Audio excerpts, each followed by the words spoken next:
business is a lot better. I mean, we went through the oil crisis and then the financial crisis, and things have definitely stabilized and improved. But I called it fragile because we continue to be dependent on economic activity. And to the extent economies are fragile, and I think most people think economies around the world are still fragile today, then the airline recovery is by definition fragile. As the CEO of AMR, the parent company of American Airlines, we always talk about how airlines are indicators of what's going on in the economy. My good friend Richard Quest now joining me from London after that interview. Richard.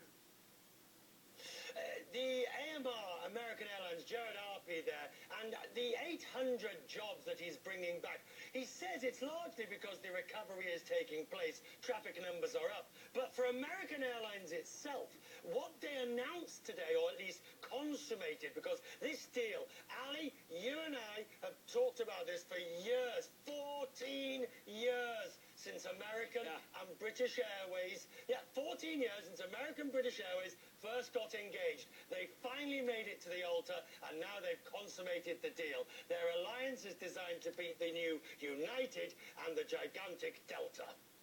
Richard, what do we think happens to passengers as a result? Great news that they're hiring back pilots and flight attendants in a market where we still worry. I just finished saying that we're worried about jobs. What do we think, how does the passenger benefit? Okay, the core question.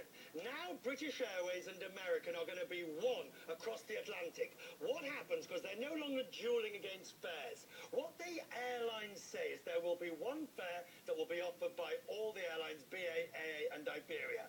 Now, when you ask them, isn't that anti-competitive? Doesn't that mean a restriction in the number of fares? They say no, because the competition now is not between individual airlines, it's between the alliances. One World, SkyTeam and Star Alliance. And as long as the big carriers, Ali, are in those alliances, right, well, you pays your money, you takes your choice.